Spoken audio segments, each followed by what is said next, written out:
하나님 아버지와 우리 주 예수 그리스도께로부터 오는 은혜와 평강이 오늘 예배에 참여하는 모든 분들 위해 함께 하시기를 축원합니다.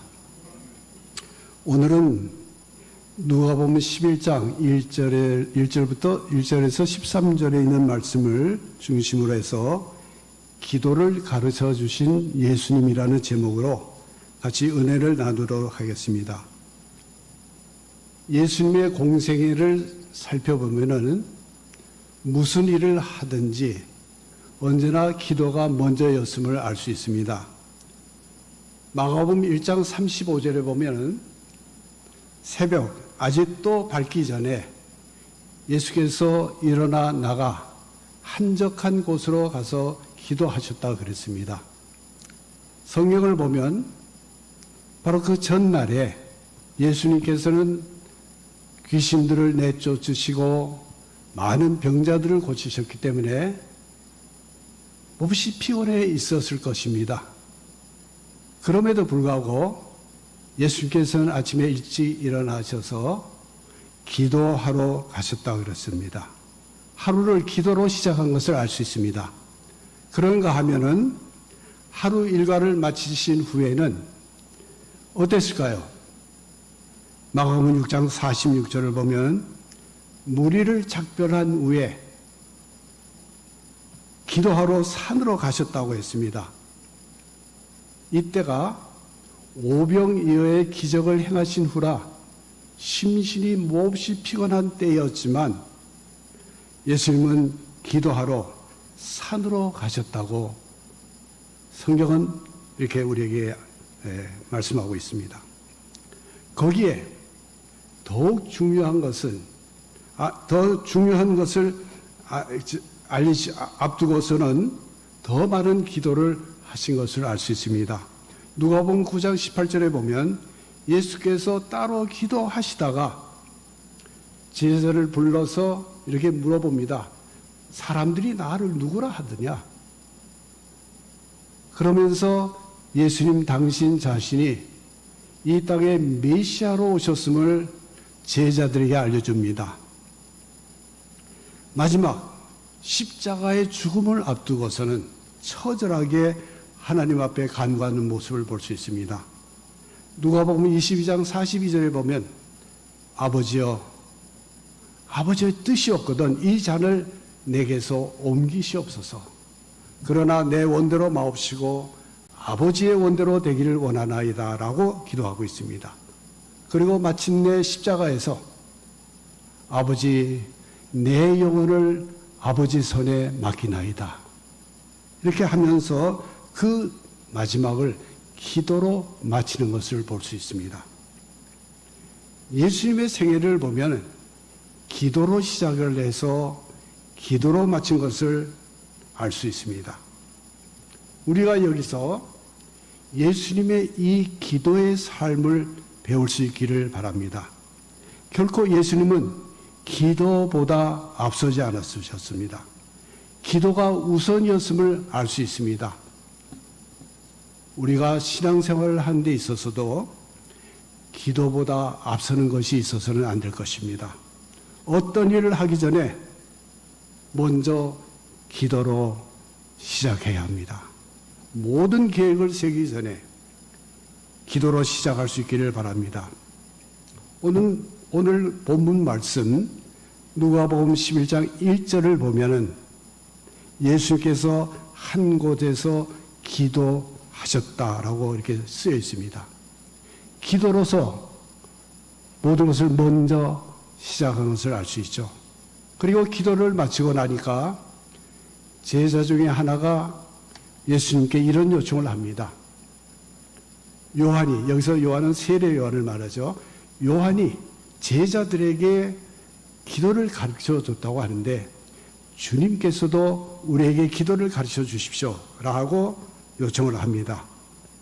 이에 예수님께서는 제자들에게 너희가 기도할 때 이렇게 기도하라고 가르칩니다. 이것이 우리가 오늘 사용하고 있는 주기도문이죠. 이것을 좀 더 정확하게 얘기한다면 주님께서 가르쳐 주신 기도문이라고 할 수 있습니다. 그러면서 예수님은 우리가 기도할 때 어떻게 기도하고 어떤 기대를 갖고 기도할 것인가에 대해서 말씀하고 있습니다. 이 시간 먼저 주님이 가르쳐 주신 기도문을 살펴보고 기도는 무엇이고 기도를 어떻게 해야 될 것인지를 알아보겠습니다. 루터는 소결의 문답서에서 기도를 이렇게 정의하고 있습니다. 기도는 하나님의 명령이며 의무다 라고 이렇게 정의를 합니다.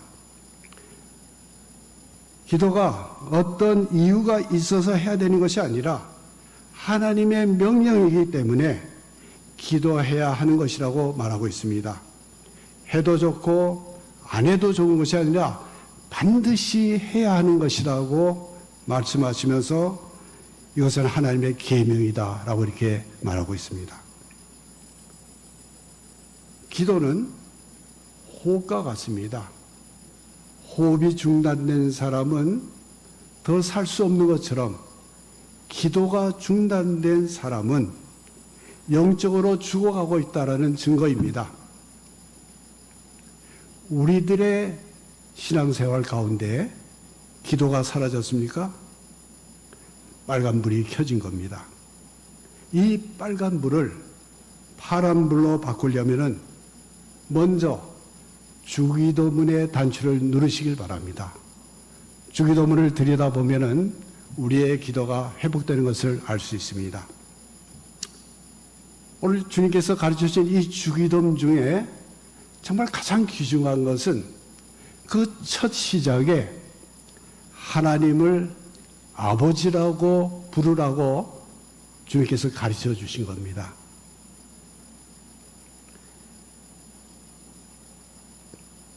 우리가 주기도문에서 하나님을 아버지라고 부르면서 기도할 때마다 우리는 하나님의 자녀가 됐다는 사실을 알아야 됩니다. 요한복음 1장 12절을 보면은 영접하는 자, 곧 그의 이름을 부르는 자는 하나님의 자녀가 되었다 그랬습니다. 갈라디아서 3장 26절에 보면 너희가 다 믿음으로 말미암아 그리스도 예수 안에서 하나님의 아들이 되었으니 라고 이렇게 말씀하고 있습니다. 예수님으로 말미암아 예수님 때문에 우리는 하나님을 아버지라 부를 수 있게 된 것입니다. 그리고 우리는 하나님의 자녀가 된 것입니다. 그러므로 우리는 하나님이 우리의 아버지시고 우리는 그의 자녀다라는 이 믿음이 아주 분명해야 됩니다. 아버지와 자녀의 개념이 바로 정립되었을 때 우리는 바른 기도를 드릴 수 있는 것입니다. 예수님은 우리가 기도할 때 누구를 향해서 기도해야 할지를 아주 분명하게 이 주기도문에서 가르쳐 주십니다. 이제 우리는 하나님의 자녀로서 기도하는 것입니다. 자녀로서 아버지의 이름을 높여드리고 자녀로서 아버지의 뜻이 이루어지기를 간청하시길 바랍니다. 그러면 좋은 것으로 응답해 주실 것입니다. 두 번째로는 어떻게 기도할 것인가에 대해서 비유를 통해서 가르쳐 주십니다. 어떤 비유입니까? 오늘 성경에 나온 비유죠? 아주 늦은 밤에 옆집 친구가 갑자기 찾아와서는 멀리서 여행하던 손님이 우리 집에 왔는데 우리 집에 먹을 것이 하나도 없다. 떡 3덩이만 좀 구워달라. 이렇게 부탁을 하니까 이 친구가 하는 말이 나를 괴롭게 하지 마소서. 지금 우리 아이들과 같이 잠자고 있는데 그러면서 거절을 하는 것입니다. 그래도 간청을 했더니 구워졌다라는 그런 비유의 말씀입니다. 그러면서 예수님께서 하시는 말씀이 친구이기 때문에 빌려준 것이 아니라 간청을 했기 때문에 빌려주었다는 그런 비유의 말씀을 하시면서 우리가 기도할 때 이 간절하게 기도할 것을 가르치고 있습니다. 되면 좋고 안 돼도 그만이 안 하는 그런 식으로 기도해서는 절대로 응답받을 수 없다라는 것입니다. 간절함이, 그 간절함이 기도에 묻어 있어야 한다는 것입니다. 이사야 38장에 보면은 유다 왕 히스기야가 죽을 병에 걸려서 죽게 되자 얼굴을 벽으로 향해서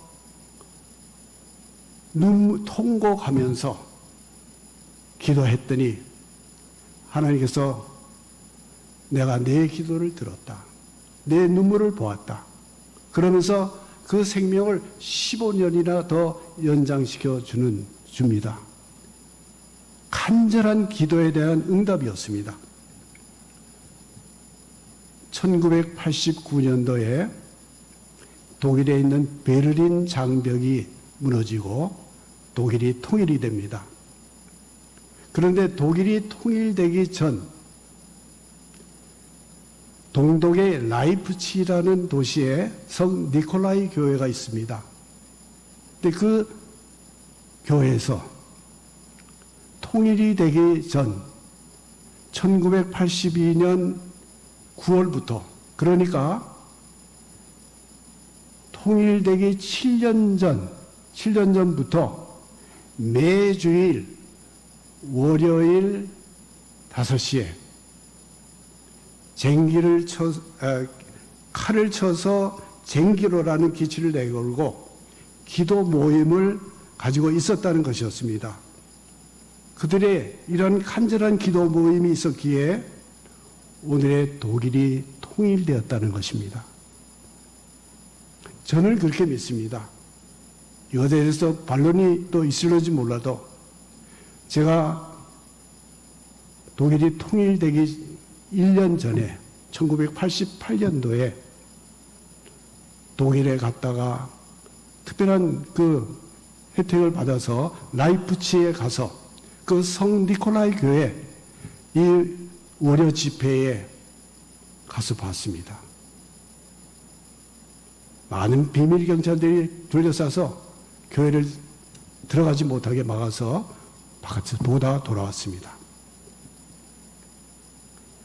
저는 그렇기 때문에 이 간절한 독일 사람들의 그 간절한 기도가 있었기 때문에 통일이 이루어졌다고 저는 믿는 것입니다.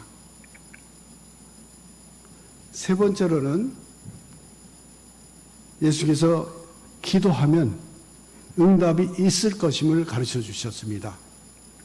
내가 또 너에게 이르노니 구하라 그러면 너에게 주실 것이요 찾으라 그러면 찾아낼 것이요 두드리라 그리하면 열려질 것이라 구하는 이마다 받을 것이요 찾는 이는 찾아낼 것이요 두드리는 이에게 열릴 것이라고 이렇게 말씀하십니다.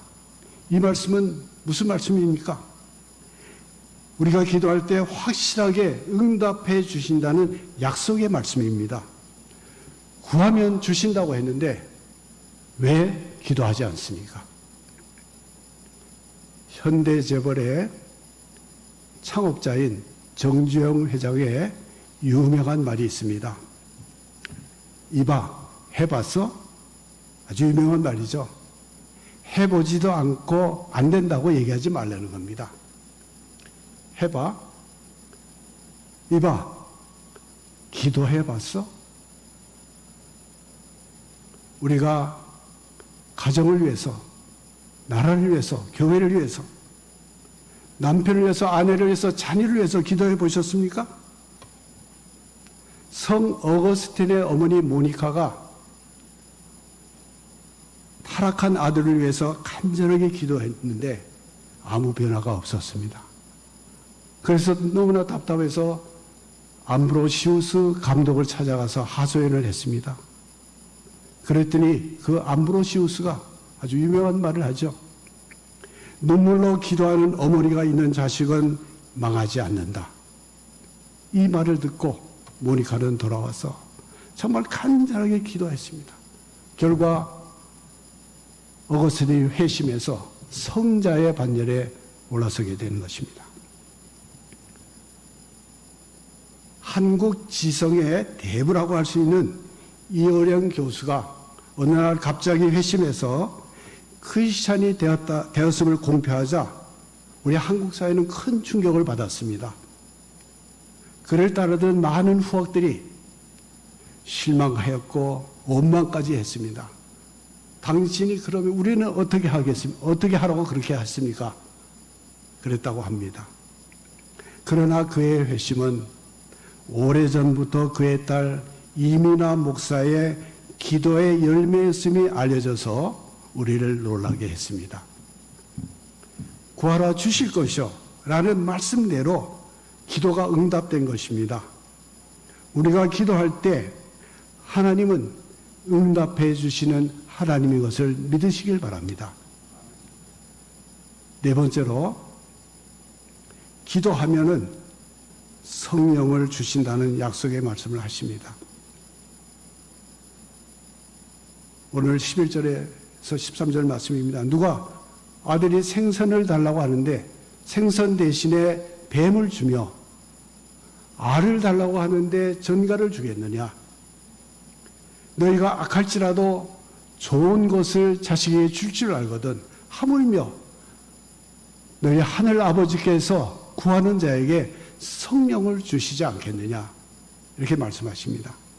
하나님께서는 구하는 자에게 좋은 것으로 응답해 주신다고 했는데 그 좋은 것이 무엇입니까? 성령입니다. 성령이 우리 가운데 오시면 어떻게 됩니까? 우리가 바뀌는 것입니다. 기도가 왜 힘듭니까? 나는 변하지 않고 다른 것이 바뀌기를 바라고 심지어는 하나님을 설득해서 바꾸려 하기 때문에 그렇습니다. 그러나 성령이 우리 가운데 오시면 우리의 기도가 바뀌게 되는 것입니다. 고난당할 때 성령이 우리 가운데 오시면 우리의 기도가 이렇게 바뀝니다. 시편 기자의 기도입니다. 고난당하는 것이 내게 유익이라. 이로 말미암아 내가 주의 윤례를 배우게 되었노라. 시편 119편에 있는 말씀입니다. 성령이 오시면은 우리의 생각이 달라지고 삶이 달라집니다. 네덜란드의 유명한 전도인 코리 텐 붐 여사의 간증이 있습니다. 2차 세계대전 때 코리 텐 붐 여사는 자기 집에 유대인을 숨겨졌다는 죄로 독일군에 의해서 체포가 됩니다. 아버지와 그 언니도 함께 포로수에 있어서 갇혀 있었습니다. 온갖 학대와 고문 가운데 그 아버지와 언니는 거기서 죽고 맙니다. 그러나 코리 텐 붐 여사는 구사일생으로 살아남아서 전쟁이 끝나고 네덜란드로 돌아옵니다. 그리고서는 신학을 공부하고 주의 종이 되었습니다. 전 세계로 다니면서 간증 집회를 통해서 많은 사람들에게 감동을 주었습니다. 한 번은 독일에 가서 집회를 인도하게 되었는데 설교를 마치고 강변에서 내려와서 교인들과 악수를 하는데 저 멀리서 온 허름한 외투를 입은 한 사람이 그에게 다가오는 것이었습니다. 순간 코리 텐 붐 여사는 심장이 멎는 것 같고 피가 거꾸로 솟구치는 것 같았습니다. 그 사람은 다름이 아니라 포로 수용소에서 그 포로들을 학대하고 고문하고 사형장으로 보냈던 그 장본인 그 독일군 감독이었습니다. 코리 텐 붐 여사 앞에 찾아온 그 독일군이 손을 내밀었습니다. 순간 여사는 기도했습니다. 하나님, 나는 이 사람을 절대로 용서할 수 없습니다. 하나님 도와주십시오. 라고 기도했을 때 성령이 그 가운데 임했습니다. 그리고 손을 내밀어서 그 독일 사람의 손을 잡았습니다. 그 독일 사람이 하는 얘기가 당신은 네덜란드 사람으로 우리 독일 사람들이 저지른 잘못을 용서하고 복음을 전하고 있으니 너무나 감사한 일입니다. 저는 죄를 많이 지었습니다. 저를 위해서 기도해 주십시오.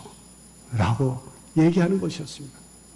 그 순간 성령이 이 코리 텐 붐 여사의 임하게 되자 그 증오와 분노의 마음들이 다 눈 녹듯이 사라져 버렸다는 것입니다. 하나님은 우리가 기도할 때 성령을 보내주셔서 우리의 기도와 생각을 바꾸어 주신다는 사실, 이 얼마나 놀랍고 감사한 일입니까? 이제 말씀을 마치겠습니다. 주님은 우리에게 기도하라고 기도를 가르쳐 주셨습니다. 기도는 자녀들에게 주어진 특권입니다. 이 특권을 포기하지 마시길 바랍니다. 이 특권을 가지고 지금 우리는 기도해야 될 때입니다. 나라와 민족을 위해서, 통일을 위해서, 세계 평화를 위해서, 전염병이 빨리 물러가도록, 또 우리 가정과 교회를 위해서 기도해야 될 때입니다. 우리가 기도한 것보다 더 좋은 것으로 응답해 주시는 하나님에 대한 기대감을 가지고 기도하시길 바랍니다. 오늘 여기 모여 또 인터넷으로 예배드리는 우리 모두가 하나님께 대한 선한 기대감을 가지고 기도하면은 놀라운 응답이 우리 가운데 반드시 있을 것입니다. 이거 믿습니까? 이것을 믿어, 이 믿음을 가지고 열심히 기도하는 우리 중앙교회 모든 성도님이 되기를 주님의 이름으로 축원합니다. 모든 지각에 뛰어난 하나님의 평강이 그리스도 예수 안에서 우리의 마음과 생각을 지키시기를 바랍니다. 잠시 묵상 기도 드리겠습니다.